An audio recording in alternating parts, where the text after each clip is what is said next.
Deep in the heart of Central Texas is the Best of the Outdoors podcast.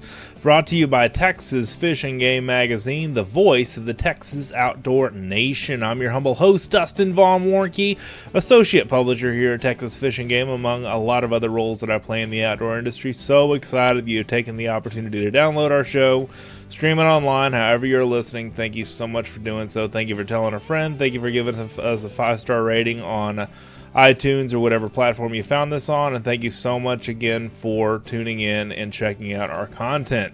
So, been wanting to have a show like this for a while. Number one, have not had a in-studio guest in probably over a year, and what I was gonna do is interview somebody local here in Texas, in my neck of the woods here in Central Texas, the hill country where I live, and basically then Mike Wenzel, who's the host of the Wild Hog Podcast, messaged me on Facebook. Him and I are buddies, and I listen to his podcast quite a bit.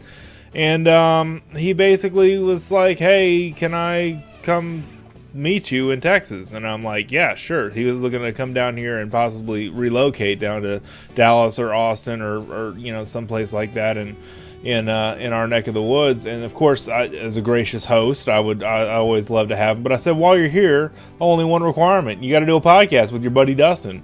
And so we sat down and did a little in-studio thing here in my home office in Leander, Texas, and basically just kind of talked about the wild hog stuff, shot the breeze about the wild hog epidemic that we have today, and the situation of trapping or hunting or whatever the case may be, poisoning in some cases, which some people have brought to fruition, which is something as hunters are pretty much against, kind of in unity in some regard. But it's a very controversial issue.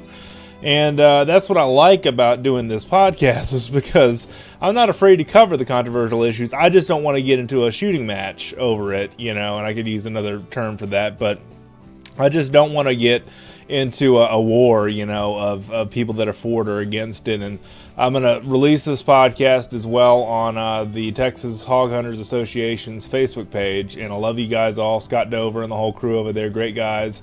They are one of the ones that are looking to do advocation for, I guess advocation is the right word, they're advocates for solving things in a natural way and not necessarily solving things with poison. And they've fought the warfarin thing big time. They fought the main poisoning debate and how that could have a half-life on other environmental species, and the bad things that could happen from the warfarin poisoning. And now that that's gone away, sodium nitrate's come along as a poisoning alternative, and just you listen to a lot of anti-hunters and animal activists, if you will, that talk about sterilization and stuff. And man, there are no easy answers here, guys. And so I just wanted to have a nice discussion about this and bring something to fruition that is definitely a big problem in Texas and beyond, all over the South, and starting to creep up north in areas that did not have any feral hog issues, have feral hog issues now. And we're talking millions and millions and millions of dollars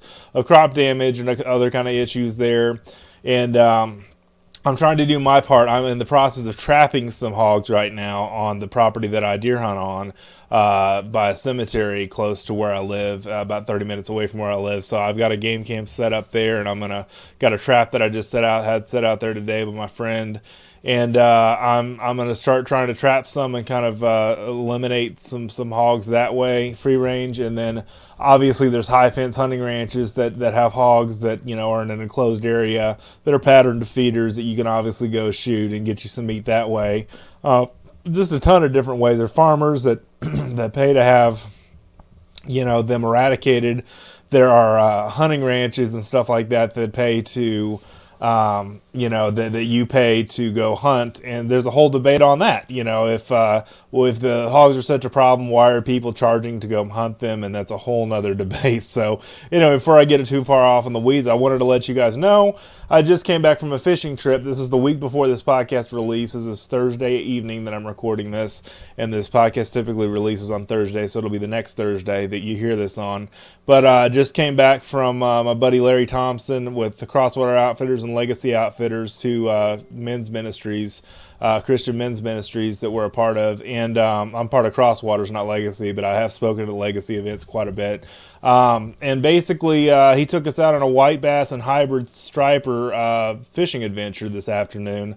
And we gave it the old college try. We caught, I think, 7 fish altogether, jigging slabs and just knocking it out of the park on doing some good, fishing work as far as, live bait for hybrids and then jigging slabs for whites, and really had a good time. So that's just what I've been up to in the outdoors lately. And then my little hog trapping adventure that I'm working on right now. Got 2 cellular game cameras going right now and kind of monitoring some trap areas.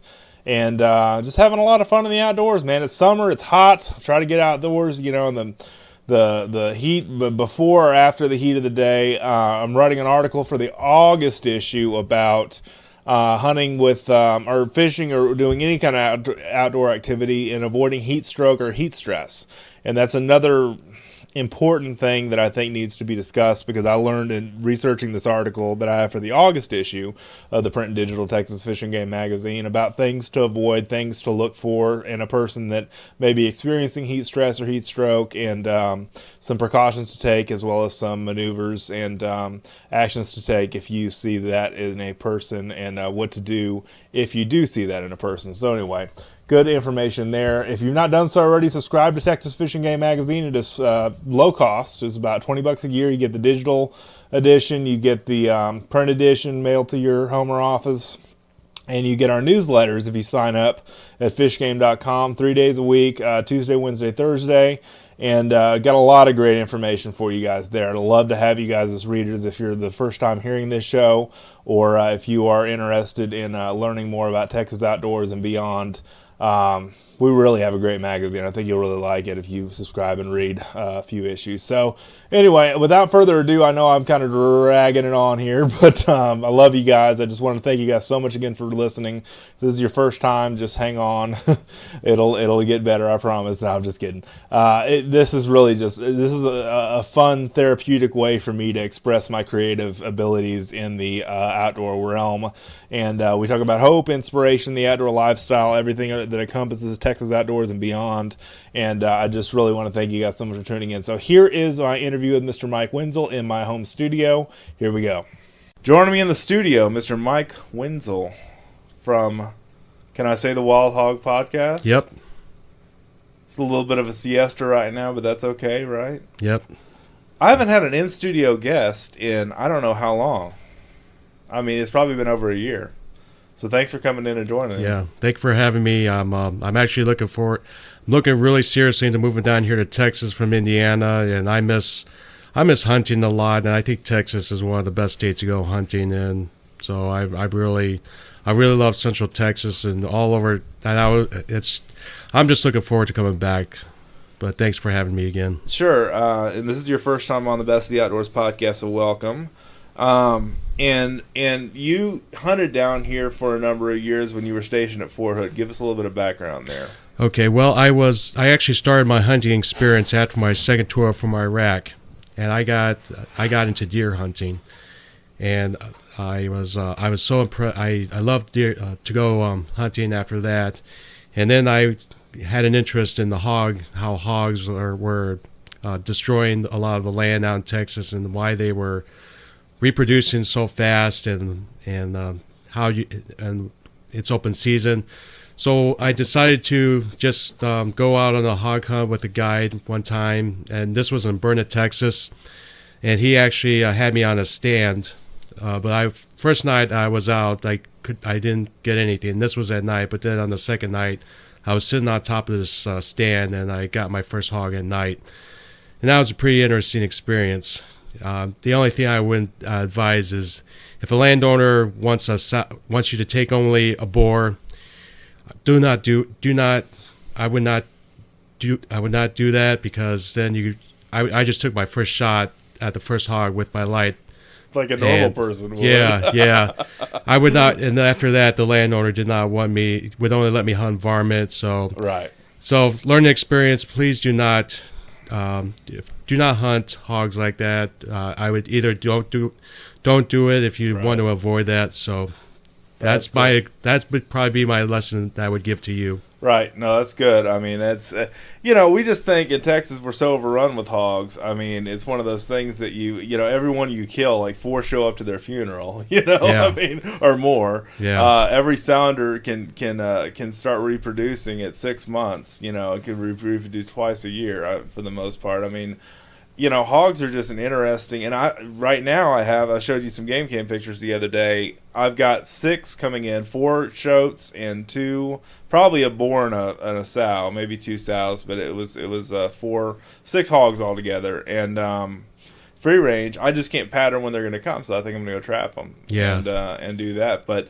the thing I've enjoyed about your show when you were doing it was the fact that the Wild Hog Podcast was all about the biology, the conservation, why we should shoot hogs, why we should conserve other wildlife by harvesting hogs, but also your thing about eating the meat, because there are a lot of people in Texas that just shoot hogs and let the meat go to waste, but it's delicious meat. Yeah, and it's just something that I think that should be, talked about more as far as other things. Now, you and I have talked before we started recording about the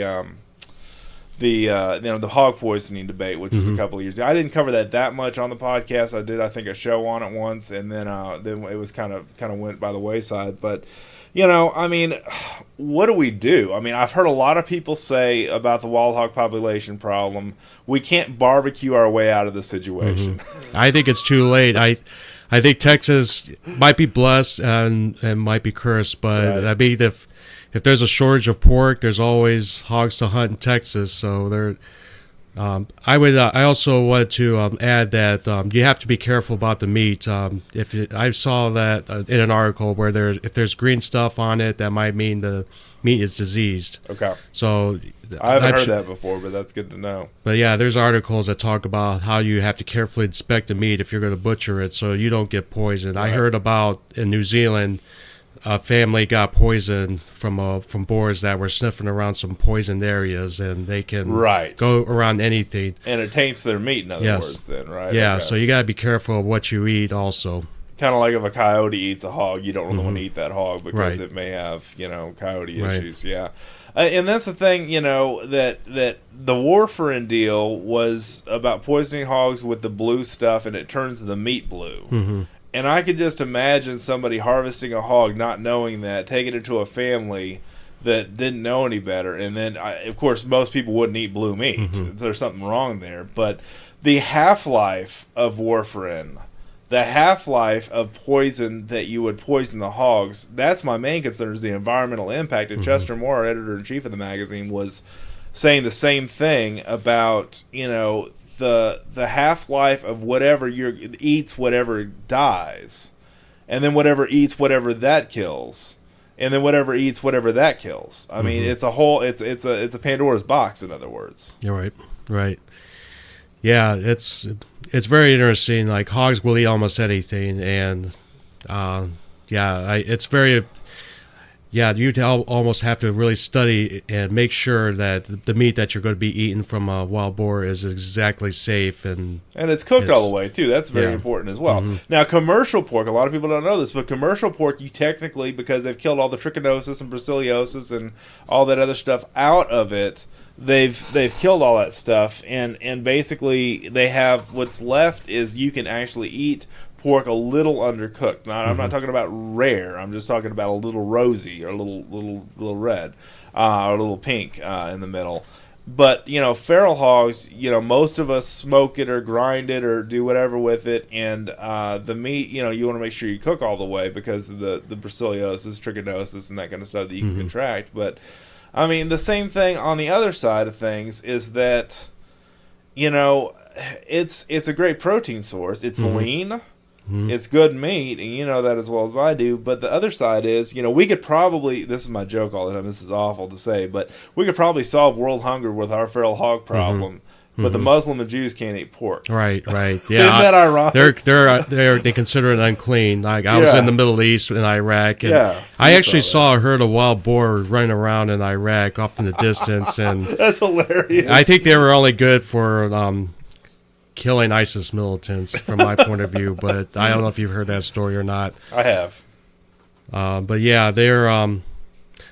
But I've heard about stories that these wild boar are carrying around African swine flu, which is decimating pork populations in China and Asia and Africa, and it's incurable for hogs. It's harmless to humans, but it's decimating domestic pork populations, and they're trying to figure out, and they're actually trying to build fences in Denmark to keep the wild boar out from Germany, really? and they could possibly swim across this ford and get into Denmark. It's going to be interesting. I'm definitely watching up on that, and these pigs, they can I think that, from what I even read an article in Missouri about how they are the most sustainable, prolific animal in the world, that they can even breed in the winter of January, right?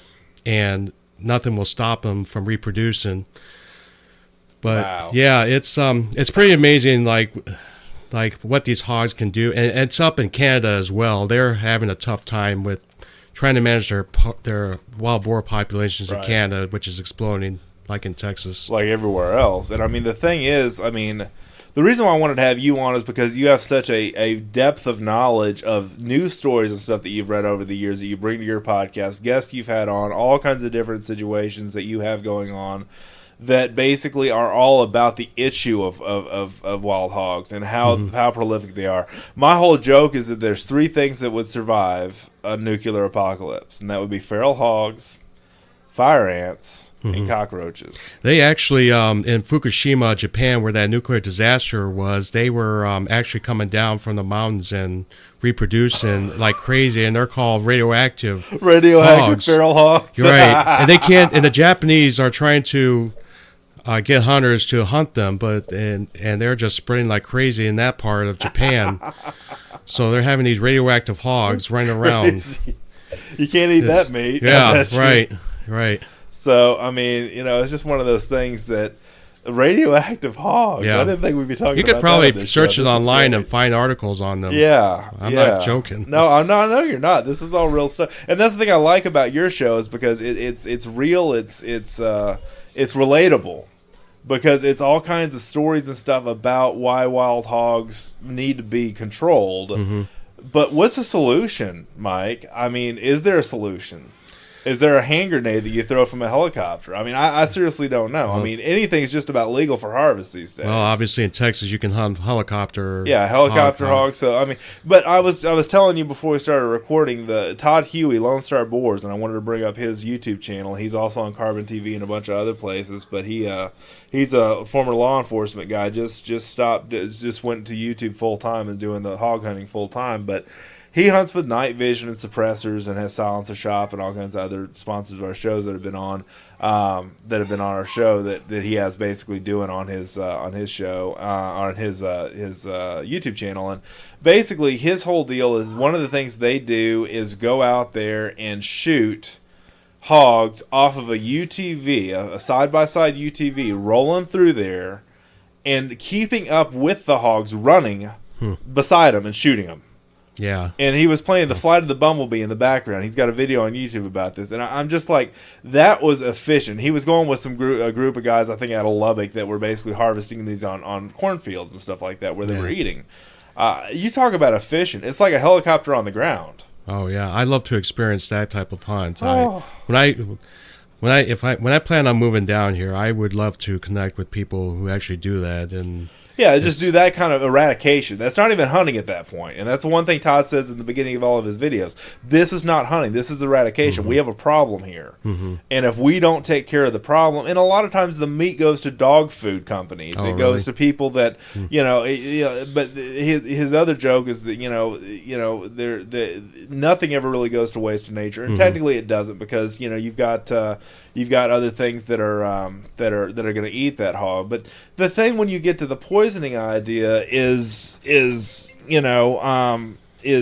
what to do about the situation when you have hogs that poisoning them. If you've got half-life, you've got all the stuff I talked about earlier, But then you don't know, you can't do anything with them after that. Mm-hmm. And the nature that eats them is going to be poisoned too. So I don't think poisoning's the solution, but I think at the same time maybe what Oklahoma's doing right now is a bounty. Like they're doing a thing where if you well, I'm not sure exactly what they're doing, but basically one of the things that they propose doing in Texas and Oklahoma and all surrounding states, around here, is basically doing a bounty or some kind of a thing where you turn in a hogtail or something and get something. I mean, we've talked about that as a solution in Texas, but I don't even know. I mean, I think if you get a trap or something on your land, so you could trap and kill them.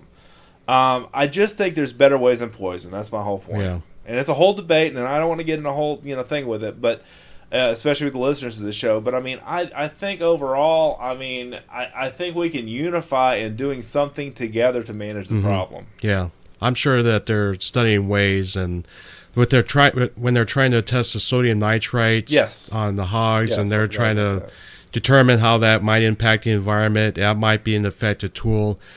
I just love the fact that we can hunt hogs all year round, anytime during the night. Unlike in other states where if you want to, you can only hunt during certain times of the year for deer in the fall. But in Texas and mostly in the South, it's a great opportunity to practice your hunting skills all year round on feral hogs and just sharpen up those skills. Yeah, absolutely. Yeah, absolutely. And the thing is, I mean, it's a great pastime in the summer to come out there and do feral hog, eradication or hunting or whatever you want to call it. Basically, it's great target practice. I mean, a lot of guys, the problem I have with some hunters though is that a lot of times they do, this whole thought that I'm going to just test out my gun on a hog. And I'm like, a hog's a worthy target in and of itself. Don't just test out and make a bad shot. An animal's still an animal, and you want to pay that respect and do those ethics and that kind of stuff. But don't make it a big deal about, about I'm just going to go test out my gun and make sure it's on for deer season by killing a hog. And I guess there's two sides to that, because some people say, well, they need to be eradicated, so kill them any way you can. But the other side of that is pay some respect to that animal, too, because it's still an animal. Yeah, you got to have a proper firearm and bullet just to take down hogs, I believe, because they got these built-in shields in the front, and from what I've heard, some of them have actually gotten up after being shot because they're hot, they're fat. To me. Yeah. Their fat somehow clogs up their bullet wound, and they can come out and they can. But yeah, you need precise firearms for those kind of animals, but yeah, it's still a good. They're still good target animals to practice on for upcoming deer season or whatever game that you're going to be hunting. Right. You talk about that a lot in your show, and I think it's just very important to consider the fact that all the things you can do to eradicate the hogs still may not make a dent in the population. I mean, I don't know what the answer is, but the billions and millions of dollars that people, experience, at least the millions of dollars in Texas as far as agricultural loss and everything like that. I don't think, the thing that companies are coming out with now are these live traps that basically drop a corral trap on a group of hogs, pour a bag of corn in the middle, the hogs all come in, feed that one little area, drop a trap. That's efficient. And then some of those videos on Facebook, you ever watch some of those videos of the trap dropping on Facebook and the hogs in the middle, and they all run and start bouncing off the fences? They're all trapped in. That's hilarious. Yeah, I read an article where in Missouri you can't hunt hogs on public land, but they trap them, and there's some landowners that are contesting that. They're saying that even though they claim that they're doing a great job of trapping large numbers of hogs, some of these landowners are saying they're not seeing that. They're really exploding in some areas. Yeah. But yeah, I don't think there might not be an easy solution for this hog problem that's going to be growing. But it's going to be interesting. I think more people should get into hunting. And there's been research and books out there that proven that hunting actually benefits the environment, but hog hunting it's variable because hogs are one of the smartest animals, and they can breed like crazy, like mice. And like it's rabbits, like kittens. Yeah. They reproduce like crazy. And I've talked about that before too. I've talked about that with Axis. I've talked about that with Audad, our exotics that we have here that reproduce like kittens. And there's nothing wrong with that. It's to the point of, nobody complains about, some people complain about the world of axis deer and how they're displacing whitetail and other native game, javelinas, that kind of stuff. How feral hogs are displacing javelinas, that kind of stuff. But the same thing is, I think that, hunting them and at least enjoying the outdoors with family and doing things like that are important around things that are beneficial to us as humans and to the environment. It's kind of like bow fishing we talked about in the last episode. Getting the carp and the buffalo and that kind of stuff that's sucking up all the bass eggs is good for the habitat overall. But some people still say, oh, but you're shooting fish. What if you shoot the wrong fish? And I'm just kind of like, yeah, but it's for the greater good. You know what I'm saying? I mean, it's not just for... I'm just going to go out and shoot whatever. You've got to identify the fish and that kind of stuff. And so anyway, I don't know where I'm going with that, but there you go. Going into fishing. No, my point really is, that it's for the greater good. Right. And hunting of any kind, however you do hunting for wild hogs, is for the greater good of the environment. And just like bow fishing is for, invasive species, hogs are definitely an invasive species. Right. And it goes without saying that, Chester Moore, our editor-in-chief, has talked about this on his articles before, has written about this on his articles. He calls it the Texas Hog Sanctuary, which are places like the National Forest and places like that you can't hunt hogs at night. Right. I was actually on the Missouri article I read that there's part of the year during deer season where hogs are not hunted or somehow not allowed to be hunted on these refuges, and it gives them time to breed and reproduce. Tell me how that makes sense. And so that's how they're possibly spreading around in some parts of Missouri where you can't hunt them or they're off limits, but they're given time to breed. So if you're going out to hunt them to prevent them from breeding or spreading around, that might be a reason why we should hunt them. Yeah, otherwise it's just like, that's why I was bringing up that point with Chester's article, because you made the point earlier about not being able to hunt them during certain times. Right. And if we want to get rid of the situation, if we want to get rid of the problem, or not really get rid of it, but manage it, and I think it's said that you've got to take a third of the population out of the gene pool to manage it even and stop it from growing. Well, that's not even happening. Yeah, I think it's 70% of the population. Yeah, it's crazy. Like, to really get it down. Yeah. But I mean, and I relate it to axis deer. I just got a text I was telling you about of a guy that has about 100 free range axis at a time on his land in one part of Texas. They're not going anywhere. If anything, they're going to grow in numbers. So we've got to do something to, the only question is what that something is a lot of times. So I think it's just healthy. And that's why I wanted to have you on the show, because I think it's healthy to have that discussion about wildlife conservation. And one of the things I've talked about before on this show, and Jackson was the first open entry to this category of the Boars of America record system, BOARS. Yep. And that is the system that Chester Morris started about conservation and about wildlife management with scoring hogs that have, decent sized tusks, especially boars, that basically, go into a record book. And I think something like that. And then also, if you get a certificate that you can frame, it's frameable certificate, and you get one of Chester's signed copies of his books, Hog Wild. And it's just like a push that I think is healthy for go out and harvest some hogs. Jackson got his with a knife. It doesn't matter, however they're harvested, there's a category for them. But, I mean, go out and have, something like that. Maybe have they're hog dog competitions all the time. Right. Maybe we do, something based on weight, for and maybe there is stuff like that now. I'm not that keen on it, but there's hog hunting competitions going on. But I mean, we need to have a big old barbecue every single weekend, man, and just stack them up like cordwood. I've heard a lot of biologists say you can't barbecue your way out of the situation, but I still think there's very pliable ways that we can use.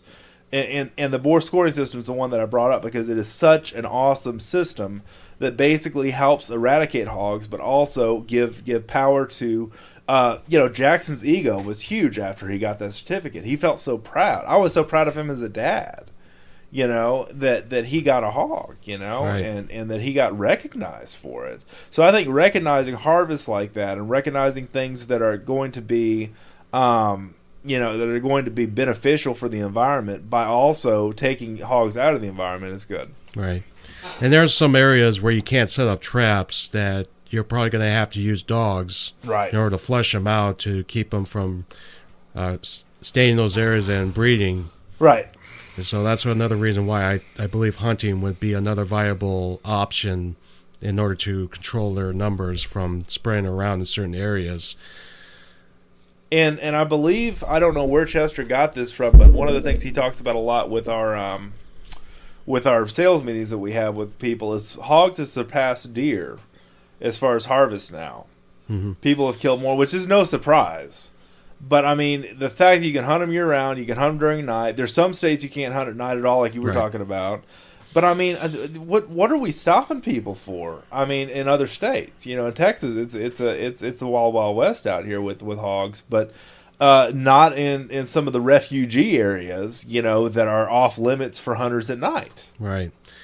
It may, if they start to see populations explode, we'll see what happens in Missouri if they really are going to be if their populations are going to be going down. Yep. But where I am in Indiana, they're starting to see hog populations start to pop up in certain areas. They're not going down there, right? I don't think so. No. They're going. I mean, they're continuing to be prolific, but like you were saying, prolific animal, survivability.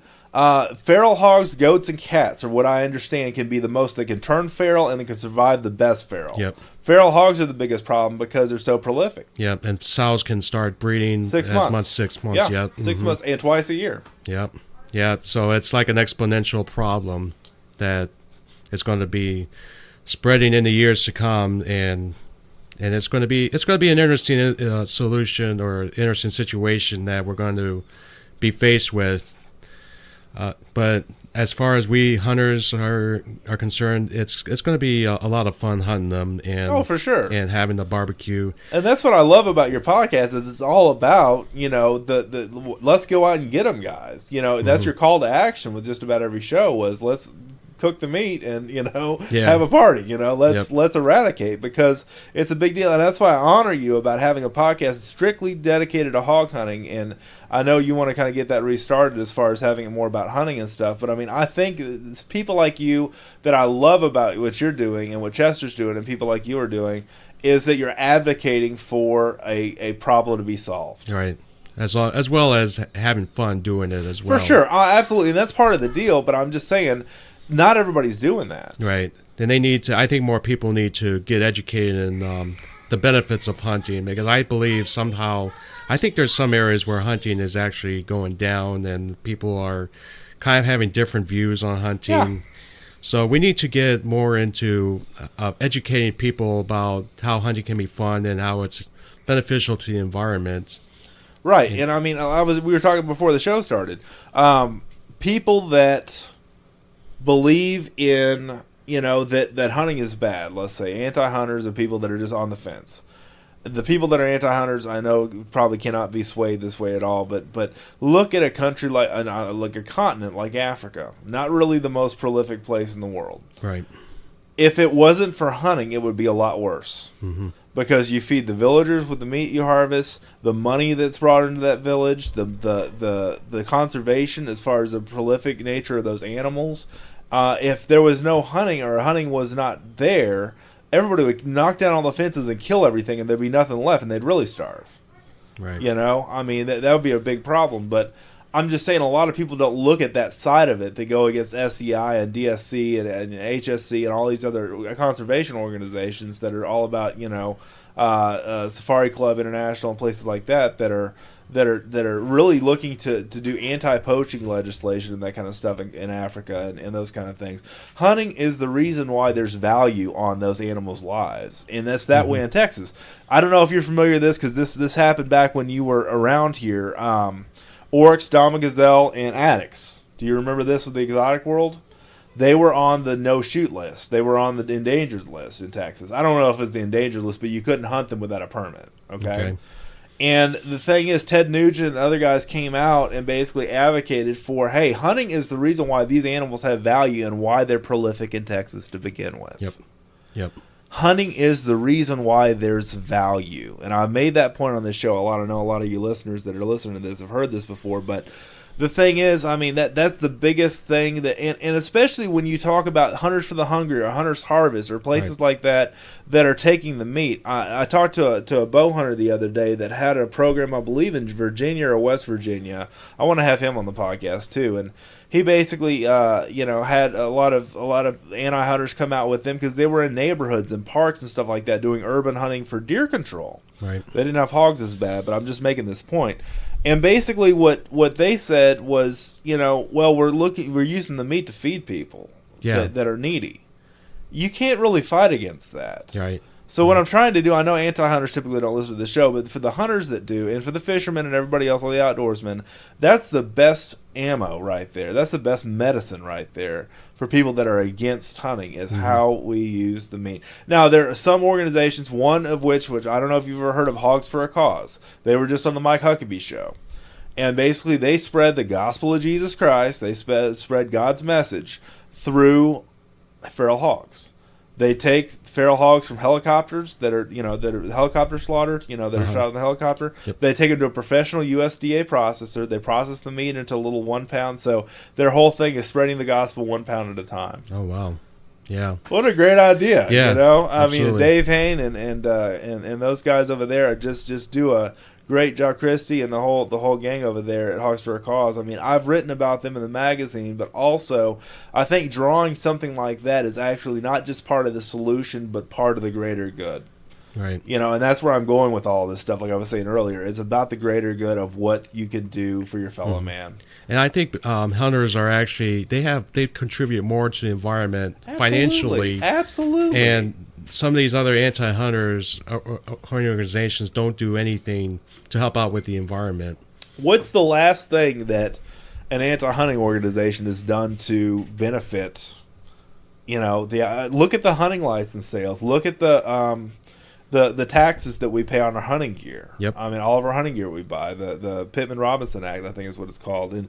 And all those taxes is excise taxes that are put into, different things. And most of the listeners of the show know that. But there's plenty of documentation and plenty of facts out there, I think, that can help us in our case of hunting, for hunting period. I think what you brought up is a great idea. Yeah, I know. I told you earlier about a book called The Politically Incorrect Guide to Hunting, or PIG. I'm going to check that out. Oh, it has the acronym is PIG. Okay. Yes, I know. I when I saw that, I was amazed. It has a drawing of a little pig right on the outer edge of the book. You didn't tell me the acronym earlier. Yes. The acronym. Yeah. That's funny. So if you really want to give out facts as to why hunting benefits the environment, then buy that book. You can buy it on eBay or wherever, but it's called The Politically Incorrect Guide to Hunting. And you've got all sorts of facts and research that tells why hunting animals actually benefits the environment. That could be a great guide that you can show people. That's good.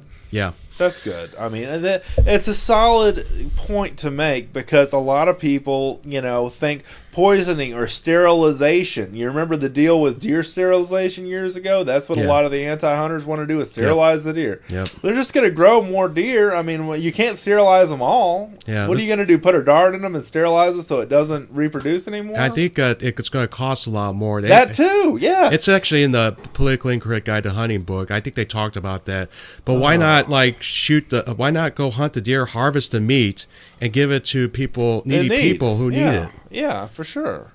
So, I mean, I think, stuff like that, and like Hogs for a Cause, I know there got to be other organizations in Texas and elsewhere that do hog hunting for ministry or do hog hunting for, hog eradication for whatever, but I mean, it's so vitally important that we look at ways like that to make it meaningful for mankind. I mean, that's kind of a really big picture.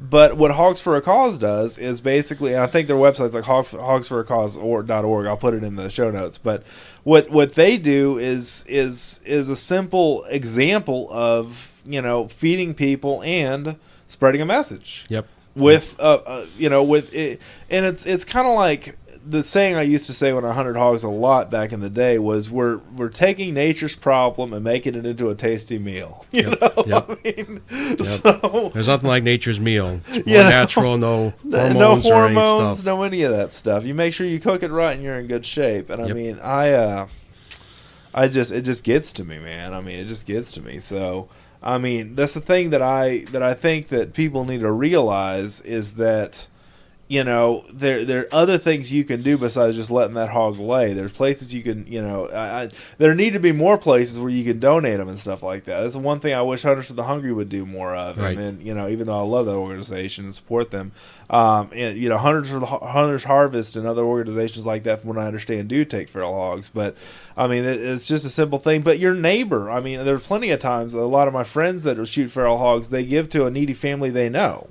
Yeah. In their circle of influence, you know, or whatever the case may be. I mean, there's places you can go with this, and you know, I sent you a picture the other day of a feral hog that we got trap caught that I split down the middle, butterfly style, you know, from long ways, and got two sides of meat to throw on the grill, and you know, and cook and slow cook. But I mean, it's really just about, you know, enjoying the outdoor lifestyle, but also trying to solve a problem or trying to do your part to solve the problem, whatever that is.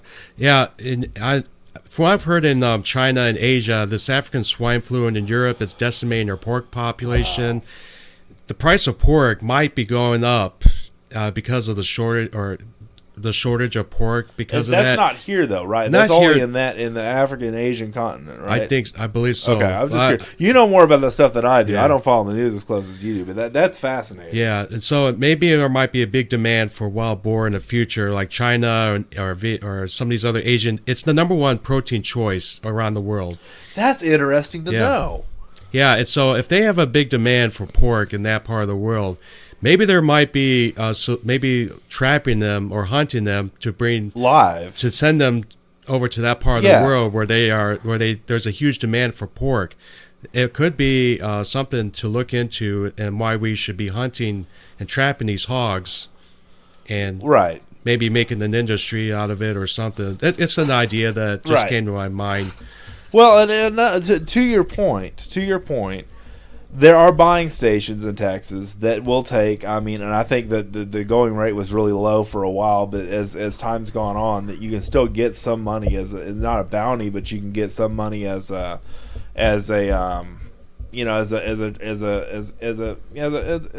payment for your hog. You know, if you bring it in dead or whatever, you bring them in live or whatever, and they harvest them, they send them off to France and Europe and places like that. France is in Europe, but and they use it for meat for fancy restaurants. Can you believe that? Even though they're running around nasty and destroying feral hogs, destroying vineyards, and there's some beaches.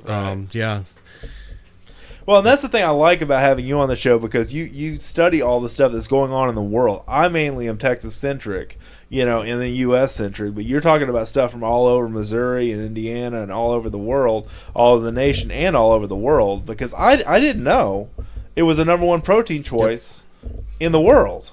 Yep. But if you think about Asia China has 1.3 billion. We in America have around 350 million. India alone has 1 billion people. Yeah, from what I've heard, China's lost their pork populations that is greater than the U.S. pork industry's populations. Well, I believe it because of all the people. Yeah, because there's no cure for this African swine flu that's spreading. So, I know a lot of listeners may think we need the African swine flu here, but that would be bad. Probably not. It's gonna. Pork farmers would be freaking out. Yeah, because they get spread so much. Yeah, I think that's not a good deal at all. So we got to keep that off of our soil. But I mean, things like, I'm just thinking of solutions that we can use, you know, to eradicate, but also to turn that into meat, to turn that into something that's meaningful for people that are in need or elsewhere. You know, because the first time I feed wild pork to somebody, they're like, yeah, this tastes just like regular pork. I mean, whatever flavor you want to put on it is fine, but I mean, there needs to be more wild pork recipe books, is what I think. Yeah. As far as stuff like that, and we need to not be so standoffish about giving it to having food banks accept it, because I know the reason why food banks don't accept wild pork is because of all the issues if they undercook it or whatever, but there's got to be ways around, that whole cycle as far as them reproducing and everything as fast as they are, that we can control the population somewhat in a natural, I guess hunting's natural in a way, it is, in a natural way. Yeah. That's my whole point. Yeah. Yeah, pork is, unlike cattle where they only give off one calf per cow every 9 months, so it's like pork, it's spread, like females can give off like a litter every 6 months, and that's why it's how many in the litter though? Probably I'd say 10 to 12. God, I don't know. Yeah, that's what I'm not thinking. Sustainable, man. Yeah, well, that's why I think they're spreading so quickly, and that's why farmers like to use them as the number one protein choice to feed populations like China and all over Asia, where there's so many people that want protein. Right, that don't have meat or access to beef or anything like that. Right. I'm just saying, and I'm just going to say this on the show, we take for granted that we have ample protein sources in this world, in this country. Okay? The rest of the world doesn't eat a lot of meat, traditionally, comparatively to, I'm not talking about Europe, but I'm talking about Southeast Asia, stuff like that, because it's not as plentiful. Right. And the means to get that is not as much. They don't have the money that we have in America. So we take for granted a lot of things in Texas and in other places. And I just think we need to open up our eyes and see what the rest of the world is doing and see how we can manage this resource, if you want to call it that, and keep it. But this has been a good conversation. I'm just trying to think of ideas of ways that we can control the population without poisoning it. Yeah. I mean, it seems like that's the most obvious answer is to hunt all we can, live trap all we can, sell all we can, give away all we can. So there's my 2 cents on that. Yep. But I mean, and I'll have this podcast go in the Texas Hog Hunters Association group on Facebook. Here's the other thing I'm going to tell you, Mike, and I talked about this earlier. Some social media platforms, which may or may not include Facebook, are censoring hunting and live sale animals and trapping and all those things that have to do with live animals. Right. And I'm thinking that that's part of the problem and not the solution, especially when it comes to advocating for feral hogs. One of the better organizations out there is the Texas Hog Hunters Association. Are you a member? I forgot. Yes, I am. Okay, cool. I actually have a sticker on my truck. Good. I didn't look at the back of your truck yet. So, but that's an advocation advocation's even a word. Advocate organization for the management of this resource and that's getting out of control, and it's a camaraderie of guys that really care about the sport, and it's a really good organization. I met Scott Dover, the founder of that, and they were really, really proactive with the hog poisoning stuff. They spent money to go to Capitol Hill and not Capitol Hill, but Texas State Capitol, Austin, and do really a lot of advocating for not poisoning and then doing it more natural ways. Yep. Yeah, so. If some of these people who are anti-hunters, maybe if they see some of these hogs running around, and we can't take out as much of them away with this trapping, and they're going to possibly want, but who knows in the future? No, who knows? Yeah, absolutely. But I'm just saying that it makes sense that we have, ways and organizations like that help with the with the eradication, but also with the whole mindset of hunting is a helpful thing that helps the people eat. It helps people have fun in the outdoors and do healthy things in the outdoors. Okay, I've said on the show many times, kids that hunt and fish don't steal and deal. What I have the problem with is that some organizations or some I'm going to say this, some social media platforms are banning groups like a group on a social media platform like Texas Exotic Hunting Reloaded. That page got taken down It was 51,000 people, 51,000 hunters. Wow. And, you know, I know not every 51,000 is involved, but they had 51,000 people in that group. And that's just a small portion of the people that hunt in Texas. But, you know, censoring that kind of stuff. And so a lot of people are going to this new platform of MeWe, and I'm on there, and you can find me there. And, you know, but it's one of those things, you know, I do live animal sales, and that's one of the things. We don't sell hogs, but, I mean, we do exotics and other animals like that, access and audit and that kind of stuff. And basically, you know, that's starting to go away, too. Right. And it's just like, why would you censor something that's healthy for the environment? If you don't understand, because their concern in this social media platform I'm talking about, which I'm not going to mention any names, but, you know, their concern is the welfare of the animal, which I understand. I do understand. They're concerned about the welfare of that animal if it's bought, sold, traded, whatever the case may be. But what if you rehome or adopt something, which is completely legal now, and it's not kosher? It's not a good deal. It's not a good fit. How is that any better than banning live sale? Yeah, that's an interesting issue. I don't think I've ever came across that myself. I just don't think it's fair. Yeah. I just don't think it's fair at all. Because at the same time, I mean, you have the side of people that are wanting the welfare of the animal, which I care about animals. You see my animals here at the house. Okay, I love animals, but at the same time, I mean, you know, it's for the greater good of commerce, of people needing to stock their ranch, okay, or people needing to populate an area or whatever the case may be, because there's some people that buy the exotics for low fence, which is a whole nother debate. But, I mean, you know, don't discriminate, which is what's happening, against people that are just trying to do their thing and make a living. Yeah, yeah. There's nothing, I mean, if it's, look, Mike, if it's bad, if it is a negative thing, then that person needs to be, you know, arrested or whatever for doing that thing or whatever that's going to be bad for the environment or bad for whatever. There's animal abuse laws and all kinds of different things like that. And there are people that I've been, you know, not close to, but I've associated with in the past that get in trouble for livestock, you know, neglect and that kind of stuff. That's a whole other thing. Let the law handle that. Right. But don't stifle commerce just because.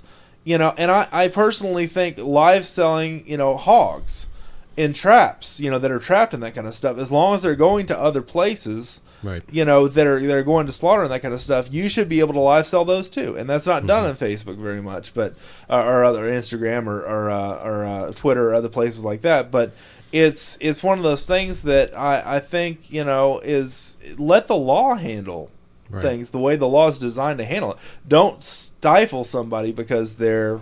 So anyway, there's my soapbox. Yeah. Sorry, Mike. I didn't mean to talk your ear off.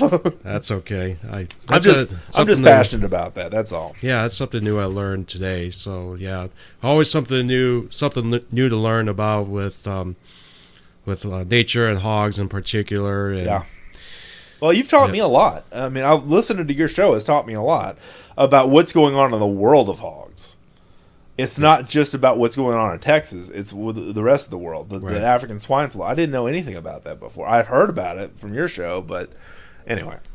Yeah. But that's good stuff. And I think overall, the more that we advocate for the eradication, but also the management is where I'm after on this. The conservation of other species because of the eradication of hogs.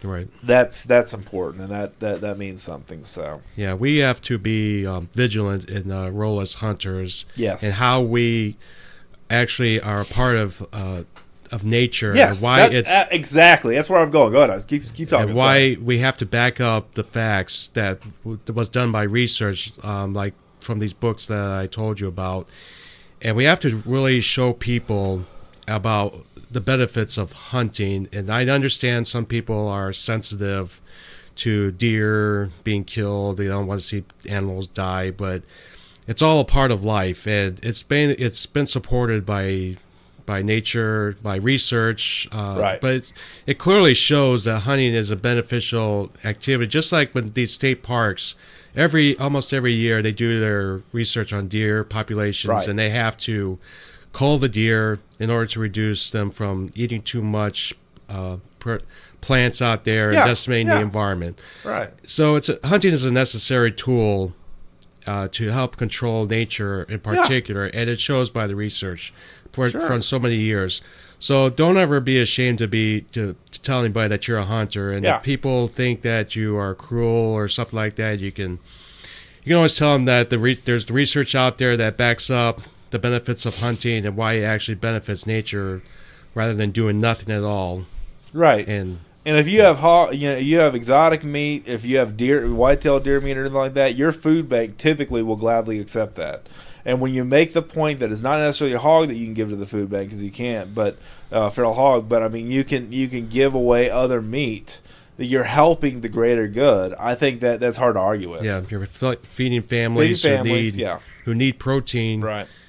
So what greater good can you do that than helping feed other people? Not just that, but like Hunters for the Hungry, they work, and I work with DB Wild Game Processing and Taxidermy and Russ Game Place and other places that do processing and that are part of Hunters for the Hungry, and they feed nursing homes. Oh wow! Stuff like that rely on food banks to bring them in, stuff, and rely on that for protein. Right. And that being lean protein on top of that. So anyway, just to get off on another tangent. I kind of see meat prices might be going up because of the flooding in the Midwest. Yeah. It's killed off 1 million calves in Nebraska from what I've heard, and beef prices might be going up and pork prices. So it might be cheaper to hunt. Yeah, absolutely. That's why I believe, people might change their mind over time if they got to get a protein source, they'll have to turn to hunting. So there you have it. That might be that might be the solution there. So I mean, at the same time, white-tailed deer, that kind of stuff. We have Texas Parks and Wildlife to do the biology to see, if we in our county here in Texas, in my county, Williamson County, we can harvest 5 deer. In our side of Williamson County where I'm at, in Burnett County where I hunt, 2 bucks, 3 does. But hogs, I mean, stack them up like cordwood, like my father-in-law says. Yep. Unlimited meat source. I mean, just you got processors that'll take hogs. There's some hogs that don't take some processors that don't take hogs in the during deer season. But I think they all should. Because we need to have a place to go with this stuff. And if you got people that are paying money to get their stuff processed with you, why not take the hogs too? Yeah. And there's one processor that I do websites that I work for that does not take hogs during deer season, and I just don't understand. They don't want to mess with dealing with 2 different species, but I'm just like, man, come on. I think in Missouri that in conservation areas you cannot shoot hogs during deer season, and some people are fighting against that because it gives hogs a chance to reproduce in those areas. Yeah, all they do is prolificate more hogs. I mean, they make more little bitty pigs. It's going to spread around. Bacon seeds, baby. I've wanted to have a show like this for a while, dude. And I'm just so glad you visited Texas and came down here to see me. And this has just been a lot of fun. You've really enlightened me about a lot of stuff and what's going on in the world of hogs and feral hogs and that kind of stuff. And I sure appreciate you coming in. Yeah, I seriously really want to move down here to Texas. I feel it in my heart. I love Indiana, but there's not enough hunting up there to fuel my passion for hunting. And that's all we do here. I miss when I was stationed at Fort Hood. I somehow got a passion for hunting in Texas. So it could be the right time for me to move back down here to Texas and get my passion growing. Yes. I think you've got a calling to come down here, Mike. Yeah. Okay. Yeah. I think the universe is calling you to make a move. Yeah. So that's what I think. But no, this has been great. Anything else to add before we close out? Well, there's a plethora of books. I believe on YouTube, but don't ever be ashamed to call yourself a hunter. That's good. Always connect with people who are into hunting as best as you can, and so we can form that network. And we should have a strong bond together and basically educate people gently on how hunting actually really benefits the environment. Because I believe education alone will probably be our only solution to keeping the spirit of hunting alive and going. Because from what I've heard, there have been some areas where hunting has been on the decline, and it's probably because of generations of people who have given up on hunting or somehow had something somebody told them about why hunting is wrong. Right. But we really got to be gentle be gentle with people and let them know about the facts and why hunting is really beneficial. Yep. So, but we got to really, especially getting young people and women involved. I think women are probably going to be getting more involved with hunting. Yeah, that's the future, too. I mean, if you get them involved, you got the whole family in a lot of cases. You got the kids and everything else if you get the wives involved, or just young women that don't have a family yet. And there's a bunch of them. Cellmark's got a gal that works with them. I forget her name right off the top of my head, but and Pulsar, and they've got gals that do stuff with them. And, I mean, just getting women in the outdoors is great. It's something I'm passionate about. And then, getting our kids in the outdoors. And it's a whole debate on Texas Hog Hunter Association Facebook page about, or Facebook group about, why do I have to pay to hunt hogs? And the thing is, you've got landowners that feed, they've got insurance, they've got other things like that. And I mean, there's a lot of reasons to justify why they need to charge something for it. But I'm going to say this again because it's a hog hunting podcast. There's a ranch out there that you can Google real easily just by typing in Texas wild hog hunting, all right, that will charge you by the pound to process the hog, to skin and quarter the hog after you kill it, and you think you're getting a good deal and you're really getting screwed. And they deal with a lot of people that are out of state. So whoever's listening to this, don't listen to me. You can contact me directly at Dustin's Projects or at DustinsProjects.com or at Dustin's Projects, or find me at fishgame.com. You can ask me who this ranch is. I'm not going to say it on the air, but there are ranches like this that are out there to take your money, and that you kill giant hogs, but you pay through the nose for them. Yeah. And so beware of that kind of stuff. But I mean, whenever you're looking to do a day hunt for a hog, like you've done before, Mike, and like I've done, when you're looking to do eradication, where a farmer asks you to come and shoot as many hogs as you can shoot, I mean, just be respectful, be kind, make good shots, all that other stuff. But don't get screwed either in the process. So that's my other thing is don't buyer beware with some of this stuff, because not everybody out there has as good of a heart as you and I do. Yeah. So yeah, absolutely. Anyway, that's my there's me on my soapbox again. So anything else to add, Mike? We good? No, keep on hog hunting, and just keep on like learning about how hogs are impacting the U.S. in particular, around the world. But yeah, I have a Facebook page, Wild Hog Podcast. I put articles, I paste copy and paste articles on that I get alerts on. Sure. If you really want to know more about how they work, and I'm going to get my podcast up again. I had to take a little break from it. Sure, you're going right now. Or it's up right now as far as the past episodes and stuff are still up, right? Yeah, it's all up. I've had probably over 100 episodes on there, and I'm looking to put some more content on it. Fellow podcaster. Yeah. I haven't had too many fellow podcasters on this show, so this is good. Yeah. But no, good show, and I really enjoy listening to your show, because it's taught me so much about the aura, the whole mindset, the whole everything about how a hog thinks, what the biology is, how they reproduce, how they, just everything I've wanted to know about a hog I learned from your show. Yep. About how they affect other people in the world and that kind of thing, and so I think that's all beneficial. Yeah, it's probably the most controversial animal in the good point right now in this century, and it's only going to grow bigger. So it's going to be interesting if it's going to, if these animals are even going to be controlled, or if they're really going to spread like crazy, and then who knows what will happen. So right. So I mean, just being an advocate for the control and just the natural control as far as using hunting means and trapping means and stuff like that. Exactly. So you and I are in agreement with that. So thanks so much for joining us, Mike. I appreciate you. Thanks for having me. And there he goes, ladies and gentlemen, Mr. Mike Wenzel. Check out the Wild Hog Podcast. Actually, just as soon as I was hitting record on this, he had just released a couple of episodes on his show. I kind of encouraged him to get it started back up. His last shows were airing back in September, and he kind of shut it down for a little while, and I encouraged him to get it started, and he did. He got started again and he's really seriously thinking about moving down to Texas. So good Iraqi war veteran. Just a really great guy all the way around. So check out his podcast, the Wild Hog Podcast. And just, advocate for this stuff, man. Go out and hunt you some. Go out and trap you some. Go out and find you some hunting land some farmland, some areas that need to have these things absolutely annihilated, and get you some wild pork in your freezer. A lot of good opportunities to do that, whether you pay somebody or somebody pays you.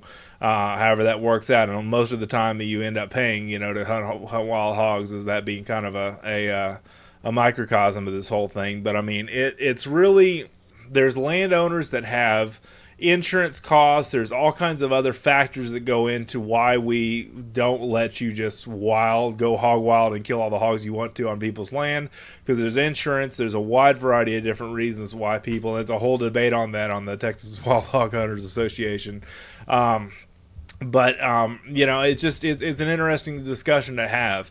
How to solve this problem, how other countries are solving this problem, the issues that they're having with the Asiatic or the Asian swine flu swine flu, and the implications with that, and what would happen if that got into America, and what would happen to our commercial pork populations, that kind of stuff. So definitely some good things, and I just hope that you took away from this podcast today that there's a lot of different viewpoints on this. I'm not trying to tell you one way's right or the other is right, or your way is wrong, or whatever the case may be. I'm just trying to spur an intelligent conversation about an issue here that we all face as outdoors people, because feral hogs are going to continue to proliferate. They're going to continue to breed.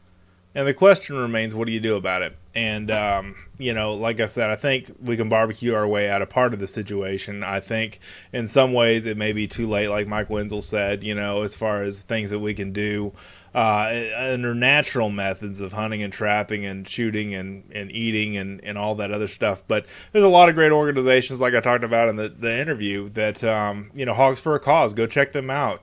Google Hogs for a Cause website, and they've got a really, really good way that they do it. They were just on the Mike Huckabee show, I believe, a couple of weeks ago, and Dave Hain is one of the main founders of that organization, has a really great message of hope and inspiration. And if I think about it again, I'm going to go ahead and have him on the podcast one time soon too, because I've done a story in the magazine on them before, Industry Insider Report.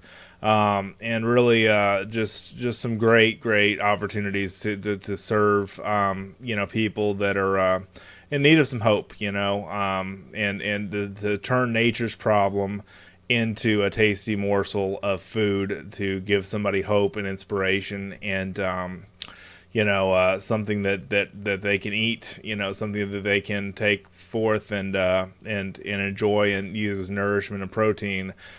And also get the gospel message in return, which is one of the main aims for Hogs for a Cause. And organizations that exist like this just really inspire me, that there is hope, there is love, there is a lot of, really great opportunities. And the parent ministry to Crosswater Outfitters and Hogs for a Cause is Hogs for a Cause is Hope for the Hungry, and they basically work worldwide with children from Haiti, families from overseas, families from just all over the place, and have a umbrella of different organizations that basically go out and serve the world in a lot of different ways, a lot of different meaningful ways. So there's just so much there. So I'm going to put hogsforacause.org's website in the show notes. Put a couple of the other things that Mike and I talked about in the show notes as well, and just want to thank you guys so much again for checking out our stuff. And if you've not done so already, please subscribe to the show. It is free. It does not cost you a thing. You get a new show every 2 weeks, and I try to alternate hunting and fishing and outdoor stuff with whatever show that I do. So I try to alternate hunting and fishing each show, or hunting and bow fishing, whatever the case may be. Also, check out our newsletters, fishgame.com. We have the Tuesday Tactical and Practical. We have the Wednesday Wildlife Wednesday. We have the Thursday Texas State of the Outdoor Nation, and those are all free to you. It's like getting a mini magazine with a couple of stories to a few stories, depending on what day you read those.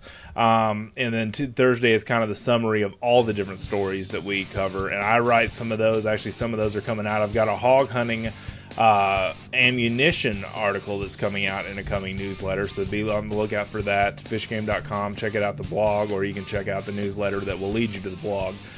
You can see that. I've got one called Loaded for Boar, Packing for Pork Chops. So I've got that one coming out, and then I've got another article on a tripod that I've been using. I've got some other articles on some online stuff I've been buying from Amazon for the outdoors that I've been using, flashlights and cameras and all kinds of different stuff that I use in the outdoors, that I've used to help me do what I do better, and I think that will help you do what you do better as well. So definitely be on the lookout for those.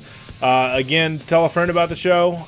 Leave us a 5-star rating, however you found us on iTunes or where else. I mean, iTunes is kind of like the kingpin of podcasting, so please leave us a 5-star rating on that. Just helps people find us better. It just helps spread the net message out there. And please tell a friend and subscribe and all that other fun stuff. And we thank you so much for doing that. So I appreciate you guys all more than you know. I just really am grateful for every single one of you that listen to this show, and I mean that from the bottom of my heart. It has been a work of blood, sweat, and tears the last 4 years to grow this show, grow this audience, and just to see where it has come from, where it is going. I'm just so overwhelmed and blessed. You know, I have such a heart for thankfulness and gratitude for each and every one of you guys.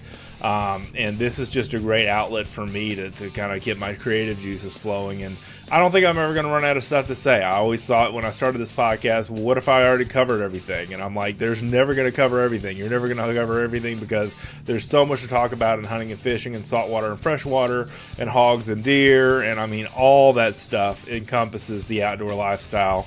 And I'm going to keep on doing this podcast as long as I can keep on doing this podcast. So if you guys are going to keep on listening, I'm going to keep on podcasting. So thank you guys so much for watching, reading, and listening. Have an awesome day in the outdoors. We'll see you next time.